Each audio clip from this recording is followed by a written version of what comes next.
The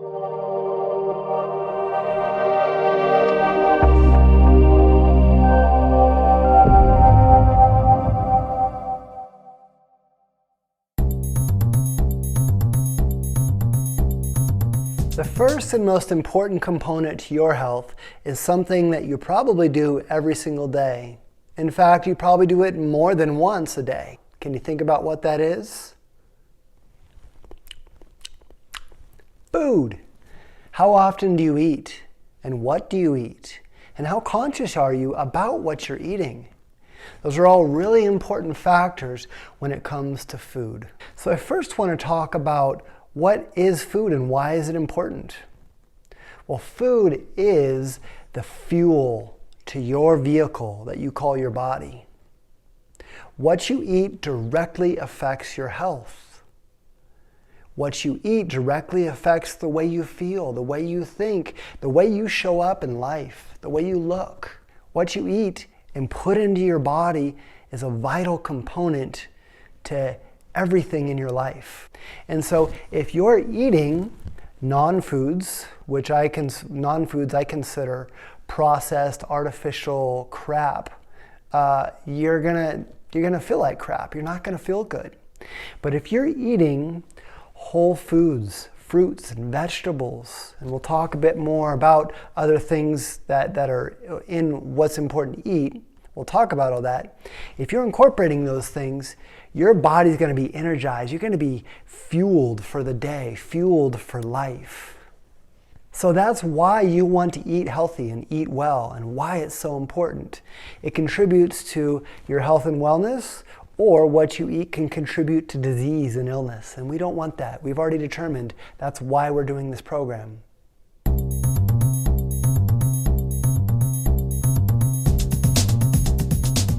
So first let's talk about what to eat and what not to eat. And then we'll talk about how to eat. And I'm going to bring in a special guest who's going to talk to you more about how to prepare food and cook and make it easy to give yourself the best food you possibly can. So what do you eat? Well, you want to eat whole foods. Now, I'm not talking about the major grocery store chain, Whole Foods, although they do offer a lot of good food there. I'm talking about food in its whole form, meaning eat fruits and vegetables, fresh fruits and vegetables.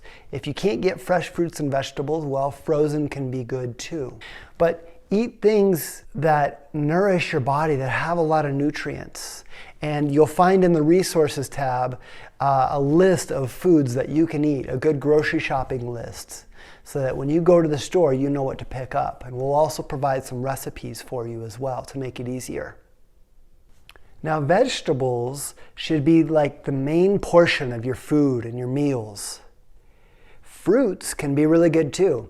Now, I know there's a lot of concern, especially in, say, the fitness industry, about fruits being really high in sugar and you should avoid sugars in fruits. I don't believe that. That's very inaccurate, in fact. Fruit sugar is very different than your refined processed white sugar. Fruit sugar is high in nutrients. Fruits are intended to flush and detoxify our body, clearing our digestive tract. So I suggest eating fruits, especially for breakfast in the morning. Such things as apples, berries, mango, pineapple, and even bananas. Now, fresh fruit is best, but even dried fruits can be good for you in moderation. Now, in addition to fruits, vegetables. As I mentioned before, vegetables are packed with micronutrients, in addition to fiber, which will help to flush out your whole digestive tract and clear the way. We've developed the synergistic relationship with fruits and vegetables and plants throughout our entire human history. So it only makes sense that those are going to be some of the best foods for us, fruits and vegetables. Now, you'll find a list of good fruits and vegetables that I recommend down in the resources tab. Now, what else do we eat in addition to fruits and vegetables? Well, every body is different, and some bodies require more of certain things than they do others. And I'm not going to get into the genetic reasons behind that or why some bodies require, say, more meat than other bodies do. But really what's most important here is that you listen and you pay attention to your body. And we'll go over that in the meditation course coming up here. But it's important to know what's good for you. Well, personally, I know what's good for me is legumes and beans. My body really thrives off those, especially if I soak them for about 24 hours and then I cook them myself. My body does really well with that. Now, legumes and beans work well for me, but for you, that might not work so well. Your body might require more high-quality animal protein, such as lean meat, some good quality fish, or some lean, high-quality red meat. Now, quality is really important here. Certainly, we always want to lean more toward organic. Other terms like free-range, wild-caught, sustainably sourced are going to be things that you want to lean toward, especially when it comes to your meat sources. For some of us, eggs can be really good too. However, my suggestion and somewhat of a warning is that you don't eat a lot of eggs every single day. In fact, I would suggest eating eggs maybe 2 or 3 times a week and 1 or 2 eggs at a time. And once again, you want to go for quality sourced eggs if you're going to eat that. For many of us, whole grains can be good, such as wild rice or quinoa can be beneficial for people. So check out down in the resources tab more good things that you can incorporate into your diet and ways to do that.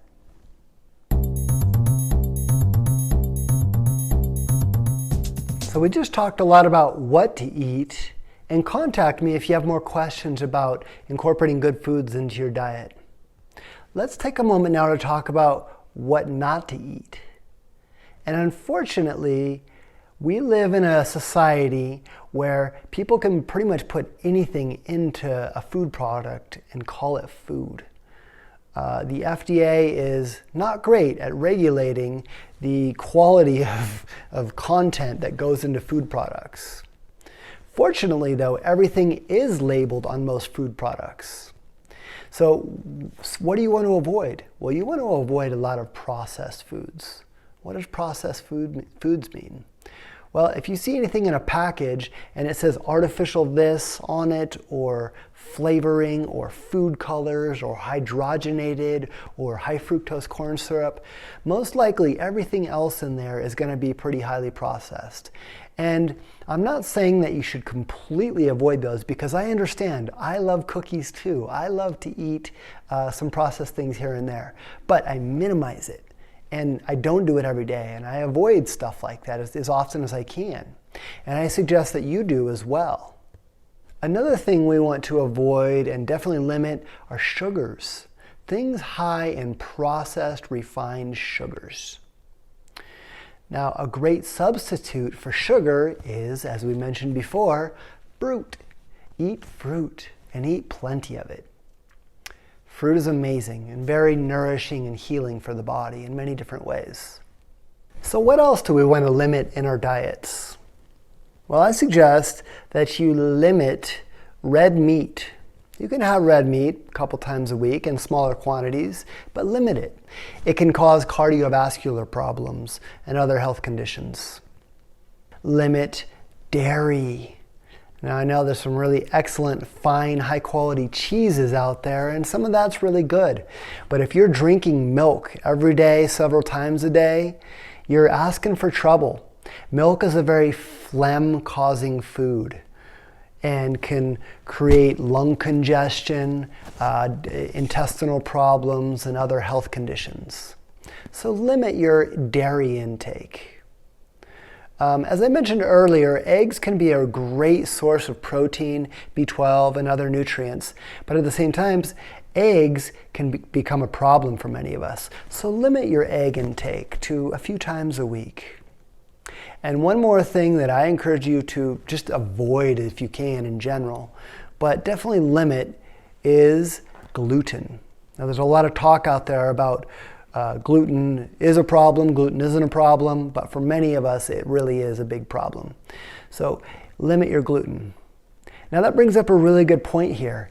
If you're experiencing health problems, such as digestive problems or pain, skin rashes, stuffy sinuses, congestion, one of the best things you can do to eliminate that health problem, or at least reduce the problems, in addition to other things like herbal medicine that we'll talk about here in a later program, the best thing you can do is cut out dairy and gluten.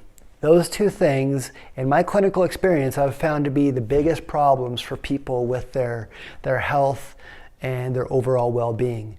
Cut out dairy and gluten if you're having health problems. Now, if you've cut out dairy and gluten, or even if you haven't, and you want to know more about, well, what should I really eat? What is good for me? You can get a food intolerance test. So contact my clinic at healthynewvibes.com and we'll get you set up with a food intolerance test to learn more about what's working for your body and what's not.